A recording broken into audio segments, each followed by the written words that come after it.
Morning. Good Erev Shabbos, everybody. It's a fascinating thing. The Ismach Moshe says that he remembered his previous Gilgula, his previous reincarnations. And he said that he was alive in the time of the Dora Midbar and the generation of the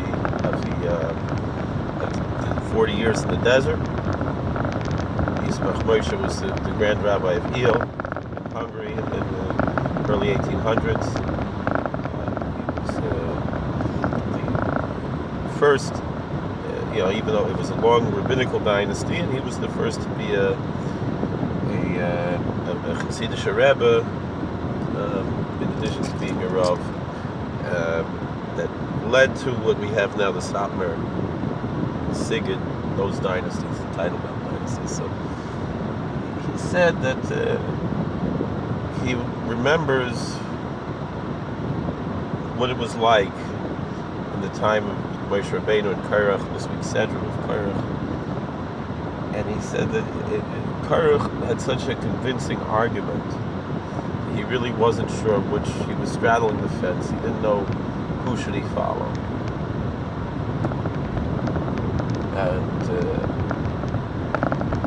And at a certain point, eventually he realized it was Moshe Rabbeinu. And then he said that the tikkun for that throughout his life would be that, and throughout his progeny, that they would always be involved in machlekes. There would always be some kind of strife, some kind of disagreement. And we know in Torah there's two types of machlekes. There's a machlekes l'shem shemayim, and there's a machlekes shalei l'shem shemayim. And the fact of the matter is, there's a machlekes l'shem shemayim, an argument for the sake of heaven, is actually a sacred argument. I've often said that in Judaism, the proper type of machlekes, the proper type of argument, the machlekes l'shem shemayim, is sacred. It's almost a Jewish type of sacrament that we recognize this. Why? Because by looking at different sides of different issues, we're able to learn and come and grow and understand both sides and understand ourselves better as well. But sometimes there's such a thing we have to recognize as a machlekes shalei l'shem shemayim. Not every machlekes, not every argument, not every disagreement is for the sake of heaven. There are arguments, there are disagreements that are not for the sake of heaven. We talk of arguments that are not for the sake of heaven. You have to recognize sometimes they're closed in something that's for the sake of heaven. And the fascinating thing is, when you look at the Mishnah in Pirkei Avos, which discusses this, and it compares which is a machlekes l'shem shemayim and a machlekes shalei l'shem shemayim.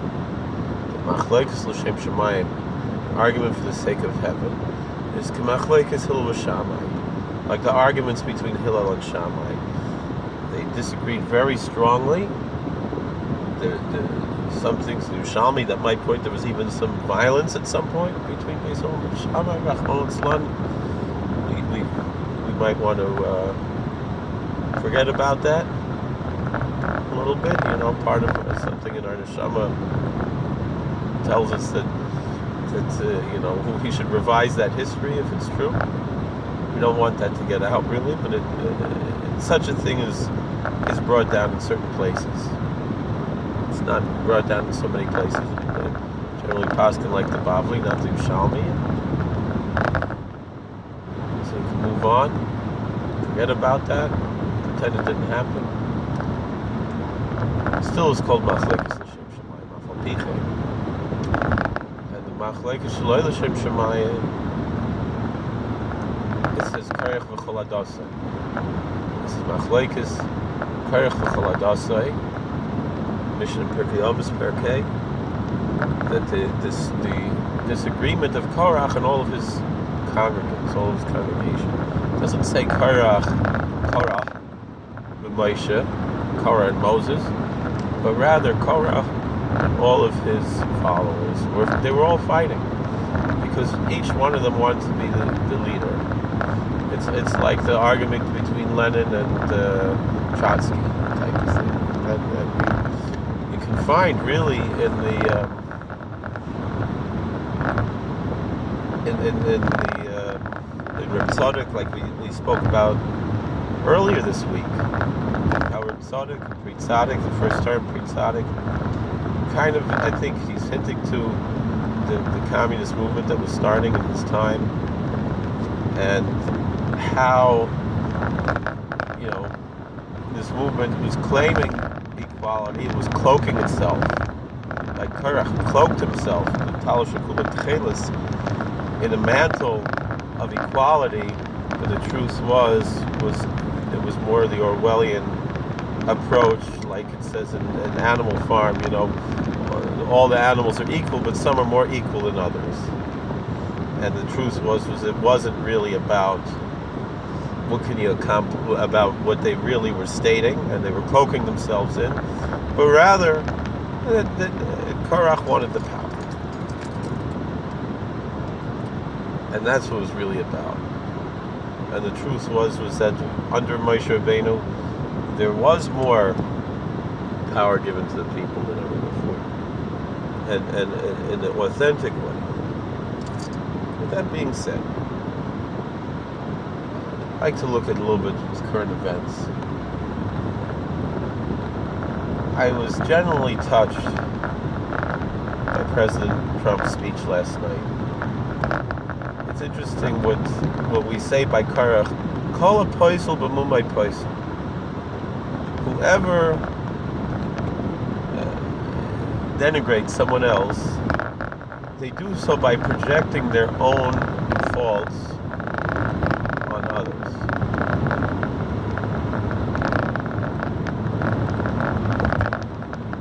You know, this is a part of psychology. This idea of projecting. Whatever you dislike about someone else, generally what you dislike about yourself.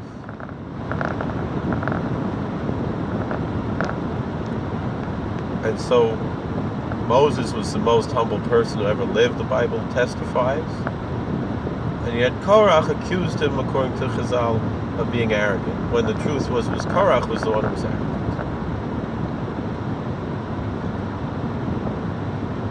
And we see, when it comes to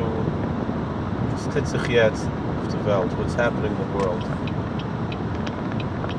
how the media, how the left insults our president. And the truth is, it's just the opposite.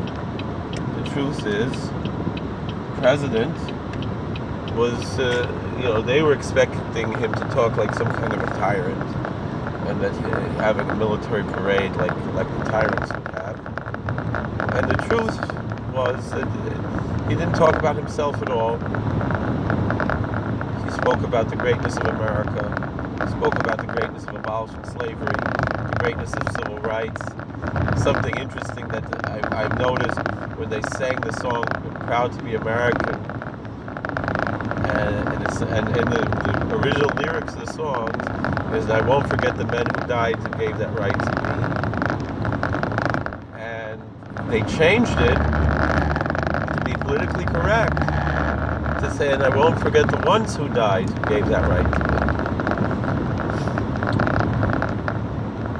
And they didn't make a big deal about that. But it was fascinating that they did that. Because, we always hear about the arguments that the left wants political correctness and the right doesn't. But here, essentially, it was something politically correct there. And I don't have a problem with that, There are healthy times to use this idea of political correctness. It's not a totally corrupt concept. It's not a totally godless concept. And yes, I would say you probably have to ask permission from the copyright owner or the author of the song if you could change the lyrics for this venue. But be honest, I think it was proper and fitting to do that. With that being said, and yet, will the left appreciate that? No. Will they notice that? Maybe they notice it and they keep their mouth shut. Because all the things that they say that they cloak themselves in, they're all lies. When they talk of equality, they really mean that they want, some pigs to be more equal than the other pigs, right? That's what it's all about. That's what communism has been about all throughout its, bloody and murderous history of well over 100 horrible years of communism. And the left wants to bring that here. And we have to recognize the slippery slope that exists here. And as much as they cloak themselves like Korach and Natal Shekula Tchelis, they're not even holding by the Chut Tchelis. You understand what I'm saying? Korach, he cloaked himself in a blue garment, when the truth is he wasn't even holding by the one blue string. It's interesting, the same color blue and it's often identified with the Democrats now, even though I would take them red, really. It's interesting to say red states, and how they deflect these things, because they're really pinko, red, whatever they are. They're red communists. But that being said, this was a beautiful event last night.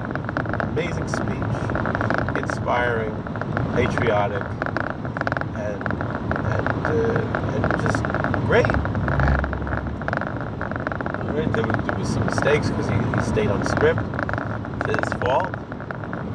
But I heard Hugh Hewitt this morning discussing what might have been the kavana there, what might have been the intention. Anyway, it's very upsetting,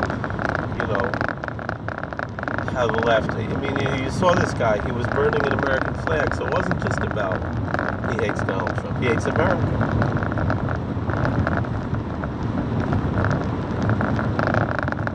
And I want to talk about something else that's related to this that really upset me. I got an email today from an organization called HIAS, the Hebrew Immigrant Aid Society. And it's a fascinating thing. In the old days, they did some good work. They brought the Rebbe to America. It's a big deal, a big schus, a big merit.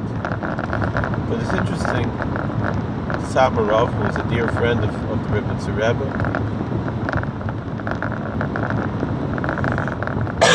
the Rebbe had the utmost respect for Samarov. Picture of the Rebbe on the Saparov's kever right after he was buried, totally bowing down, prostrating himself on the ground where the holy Saparov was buried, crying. So yes, it was a schus that HIAS in the old days brought the Saparov to America, but HIAS today, their motto is, this is not your Bubby's HIAS. But the brilliance of the Samarov, who engaged in Machlekes L'Shem Shemayim, who engaged solely in arguments, solely for the sake of heaven, solely for the glory of God, solely for the glory of Torah, and to his own detriment, that he lost out, and people despised him, people wrote against him in the media.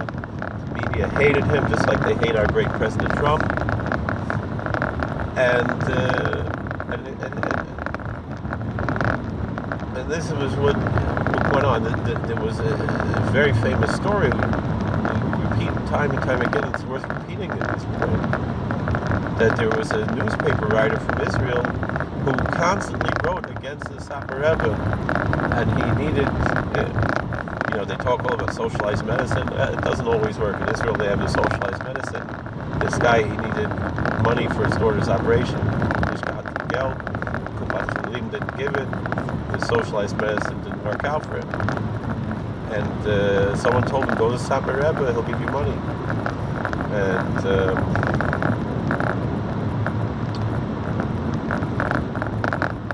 he said, I can't go to Satmar Rebbe. You know who I am? I said, it doesn't matter. You go for quickly, you put your name and your mother's name in. You don't have to put your last name. He went in, he told the Rebbe a story, that Ungevich the Brocha, some people Geld and how much money you need. About $6,000. Satmar Rebbe gave him $4,000. And the guy was very happy, and he was leaving. The Gabba said, advice for the Siz? Said, yeah, you know, the Siz is so-and-so. Yosel Ashkenazi, the Gabba said this. So, leave him, Sarik. Call him back. So he said, Nishka bist wer du bist. I didn't know you were. Alright, here's another 2,000. Maybe you're going to think, I knew who you were, that's why I didn't give you a whole 6,000. But I didn't know who you were, and now I know who you are. I don't want you to have anything. I want you to know it's nothing personal. I want to help another Jew, even though you've written against me. There's more to the story, but that's the way we tell the story. We don't have to tell the whole story every time. So anyway. This being said, doesn't mean Machlekes L'Shem Shemayim. The brilliant thing, the Satmar Rav had, me, Ezu Chacham Aroy Zanoilet, who's really wise, someone who sees the future.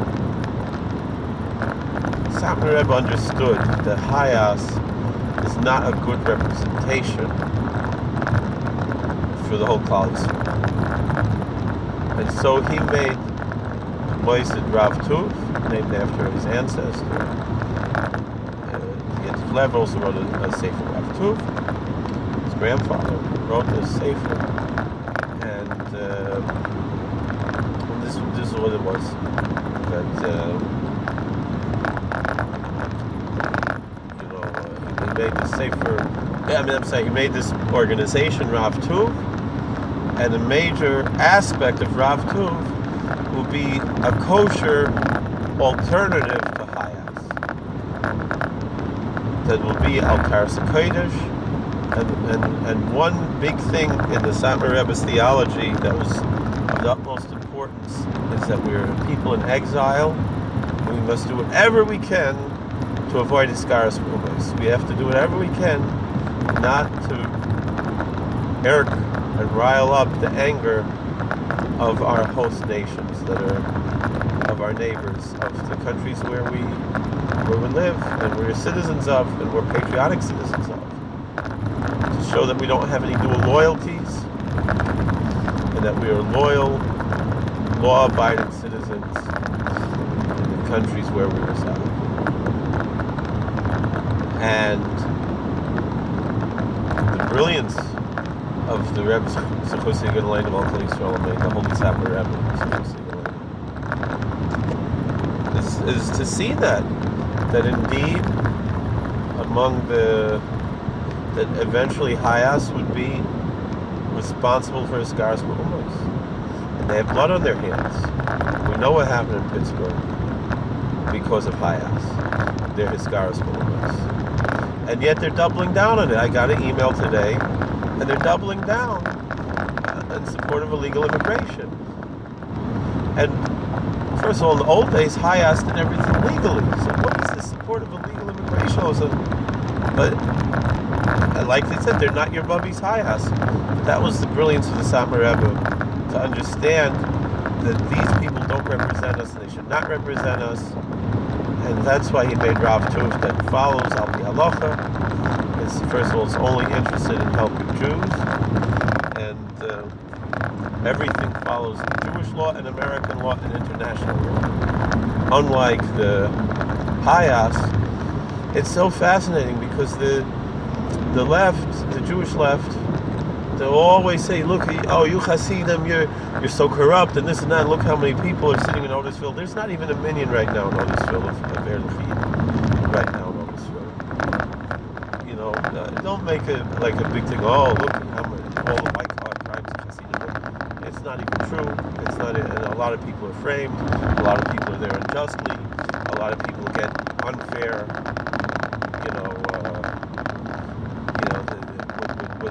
anybody else would get, 20 years, they'll give a Yid 800 years. But anyone else would get 5 years, they'll give a Yid 100 years. Crazy things that go on in the world, and it's specifically because of the influence the Zionists have and in the media and in a lot of places. And this goes back to the FDR administration. They didn't want the Jews to come from the Holocaust, the Zionists, because this way after the war they could have their Medina. They could have their state after the war, and so they sacrificed millions of Jews that could have come to America, they could have gone to Eretz Israel, they could have gone to England, they could have gone to Switzerland, a lot of places. And the Zionists pressured these countries not to accept the Jewish refugees, specifically because they wanted to have their Zionist state after the war. It's not a Jewish state, nothing Jewish about it. And it's the same type of chevra. It's fascinating. How could it be? Meaning in Israel they have all these rules, the law of return, all these racist things that have no basis in anything. And yet the same people, the same Zionists are pushing in America not to have strict immigration rules. Why don't they take them in Israel? And look what they do in Israel. Look what they do. Sometimes even the Jewish Ethiopians and the Sephardim and the Yemenites, how they pulled the payas off the Yemenites, forced them to break Shabbos, and this and the Yaldei Tehran, the children of Tehran, the children of Yemen. They stole the kids from their parents. And I'm talking about Jewish immigrants to the Holy Land. That they destroyed their lives and took them away from the religion. And yet these same people, they're supporting HIAS. And like I said, in the old days, HIAS, they helped Jews get out of the Soviet Union and things. They helped the Rebbe Rebbe understand. But nowadays, what are they doing? They're not doing that anymore. Rav Tuv, they're still helping the Jews who are in Iran come to America, wherever it is, and they'd like to help the Jews in Yemen, but the Zionim are trying to stop them. And now there's really no Yidden really left in Yemen. Maybe one or two Jews are left, and they're not going to help them.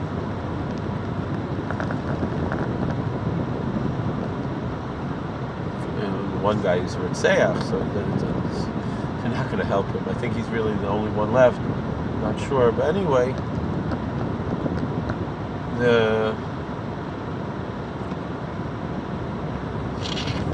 excuse me.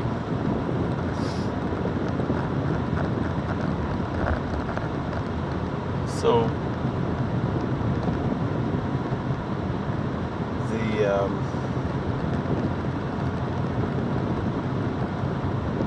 the thing is that they're engaging now in Iskaris movements.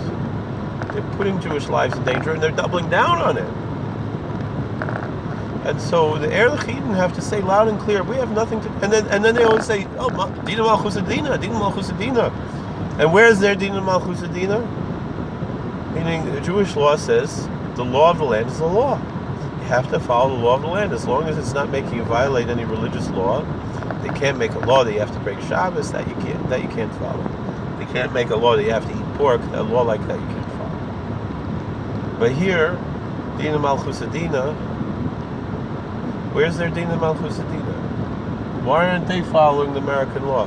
Why are they specifically violating American law, encouraging the violation of American law? We have laws about how to bring in immigrants, how to bring in Platon, how do you say Platon? Refugees. I mean, these people, they're coming from Central America, they're coming through Mexico. Let them, if they want to apply for asylum status, let them apply in Mexico. If they want to come to America on asylum, let them do it in Mexico. Let them go to American consulate in Mexico and file the paperwork and wait in Mexico.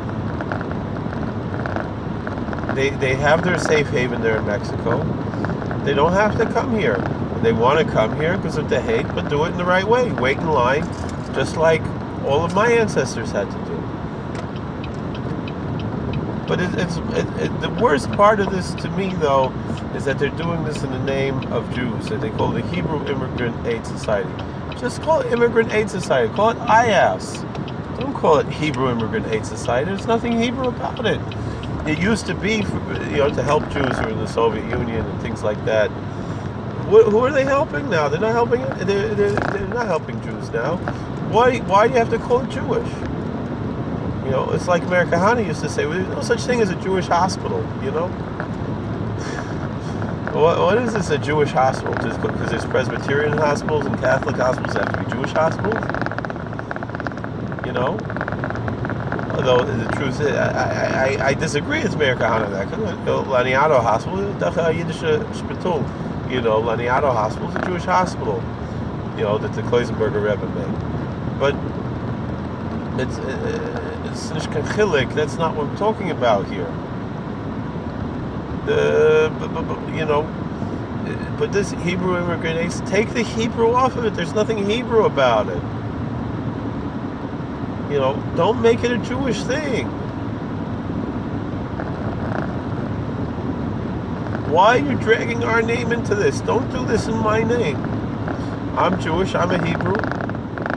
Don't drag my name, my religion, into your nonsense, into your breaking the law, your disrespect for the rule of law in this country, which goes against the Jewish law to disrespect the American law. You're not only in violation of American law, you're in violation of Jewish law, HIAS. Because Jewish law says, Dina Malchus Adina. You have to follow the American law. And the American law says like this, and you're disrespecting it, so you're in violation of God's law also. So don't do it in my name. Don't call it Jewish. Don't call it Hebrew. Just make it HIAS. If you want to have your organization, call it HIAS. Still you have to follow the rules. Still you have to follow the law. But you're going to put Jewish lives in danger like you did in Pittsburgh? 11 Jews who are dead because of you people? It's not fair to me that you can engage in identity theft just like the Zionists. It's the same thing. That you're going to engage in this identity theft, calling yourself Hebrew Immigrant Aid Society when you admit you're not the Bubba's HIAS anymore. You're not the grandmother's HIAS anymore. So change the name. Leave us alone.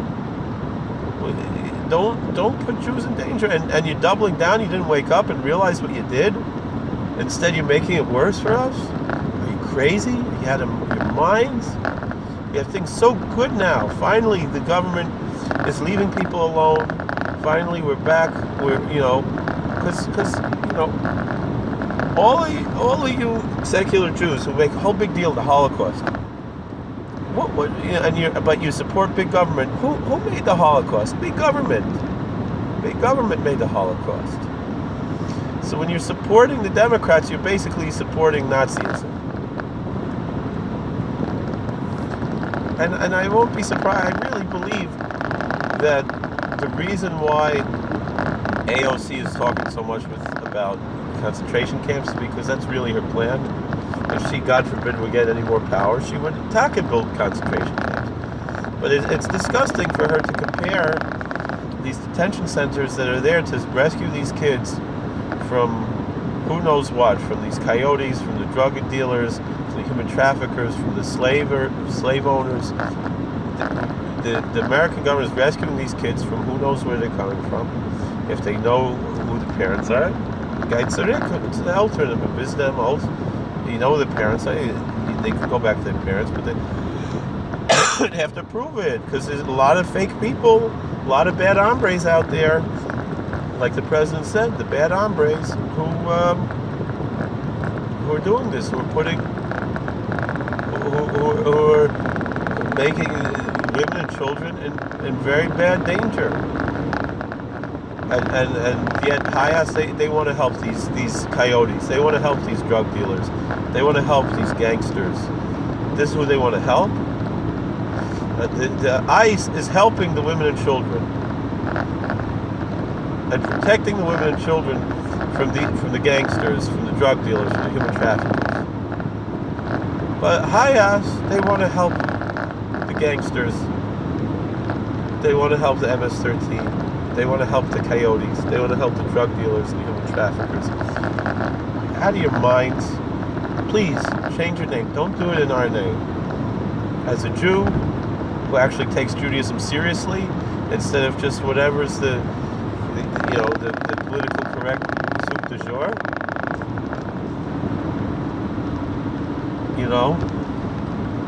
it's just whatever's the Democrat soup of the day. Somehow, the secular Jews who don't keep Shabbos, don't keep kosher, don't keep Taras Mishpacha, they don't do anything Jewish. They don't daven. They don't put on tefillin.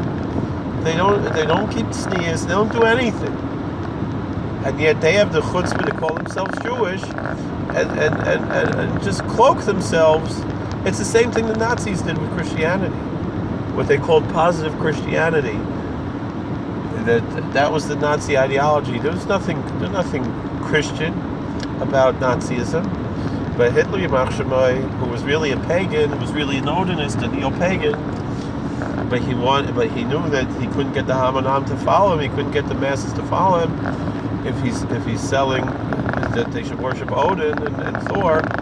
So instead, he developed what he called positive Christianity, meaning take out all of the Jewish ethics out of Christianity and just use the Christian symbols, meaning basically the pagan aspects of Christianity. That's this type of stuff he was okay with, but not the ethics and the morals, not the Ten Commandments. He called the Ten Commandments a blemish, like circumcision. That was Hitler. He didn't just hate Jews because of their race. He hated Judaism. He hated the Torah. He hated God. He hated Christianity because of its Jewish roots, and he hated the Jewish roots of Christianity. And tried to transform Christianity away from its Jewish roots.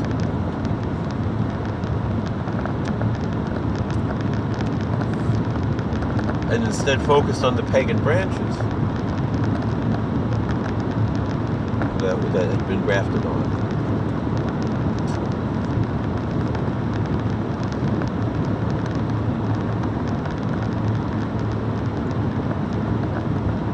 So,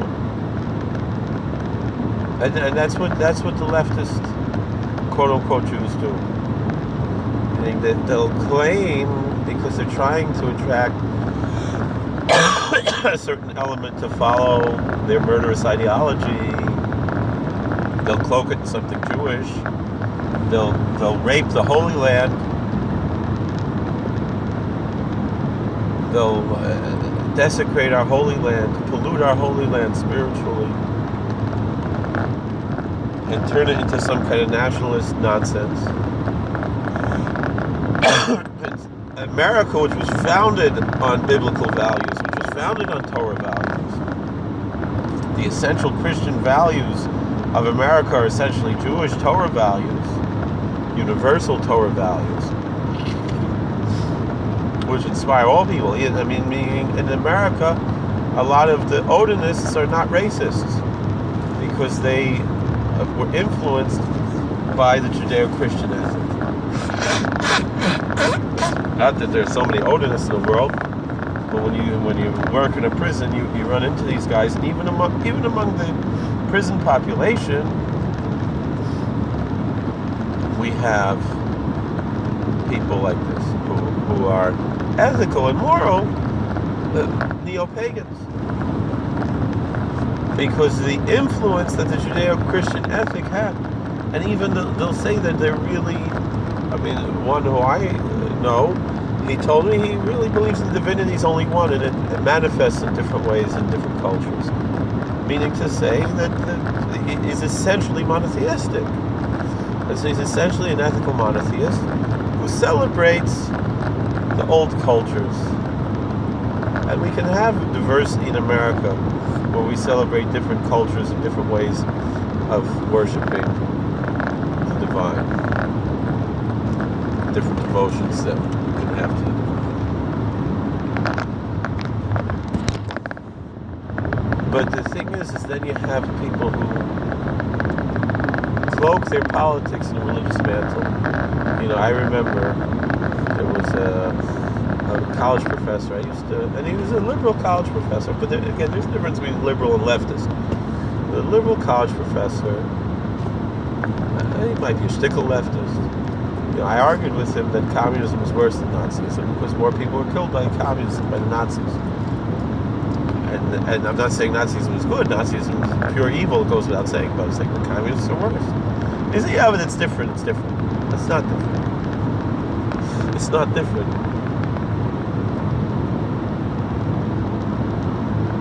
So, but anyway, he said, you often hear people on the left say that, religion has killed more people than anything. It's not true. Communism killed more people than anything else. It's the atheists that killed more than anything else. But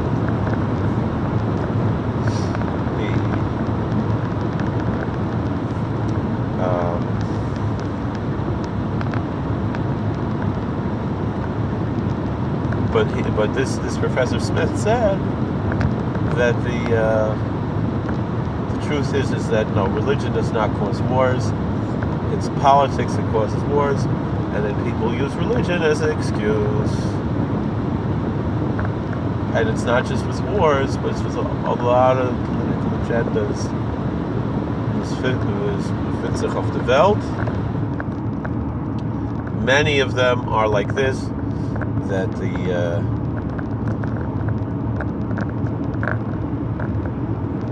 like I said, that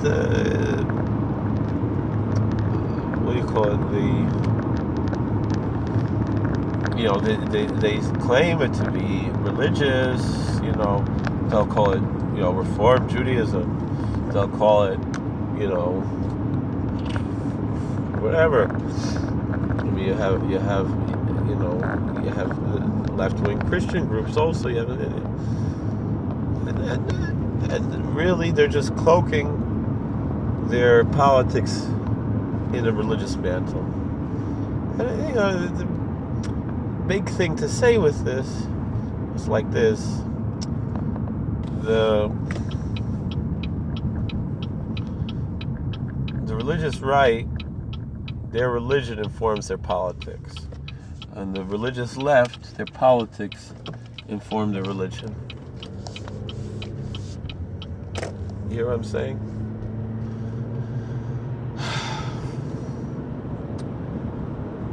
No, Takazeiche sein. We should be worthy to fix all these things. To see the coming Mashiach when we will have true equality and all the things and the knowledge of the Lord will cover the earth as the waters cover the seas with the Skalos Koit Shemayim, the revelation of the glory of heaven. This is what we're looking forward to. We have to recognize that we as human beings cannot accomplish this, and nor should we try to accomplish it. The dangers of trying to apply eschatology in a premature time through political means are some of the most dangerous things that anybody could do on so many levels and in so many different traditions. And instead to patiently wait, if there's going to be the eschatology, God will take care of it. We don't need to do it for Him. And through that we'll be worthy to see Goel Tzedek and have everything we need. Thank you for watching. God bless. Please like, share, and subscribe. Comment. If you disagree with me, please let's talk about it. I'll make more videos. I'll respond to your comments with videos if I can. It's a gewaldige thing, because that's what it means. Machlokes l'shem shemayim. Shem shemayim, meaning shemayim is eish umayim together. We can bring fire and water together. Even the biggest opposites, we can bring together and make a name for shemayim, make a name for heaven. That's what the Degel Machne Ephraim says. It's a big thing that we can accomplish. And we have to, in order to accomplish that, we have to be humble, we have to be peaceful, we have to recognize what we're here for. And in that way we can we can learn, grow, and become spiritually mature, and recognize the things that we have to work on, and give people hope in life.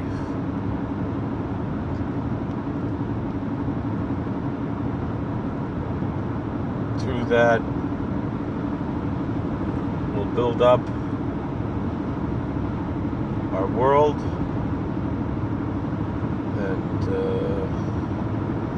we'll do the things we got to do. So thank you for watching. God bless. Please like, share, and subscribe, comment, and let's continue the conversation, see what we got to do in the world, and grow.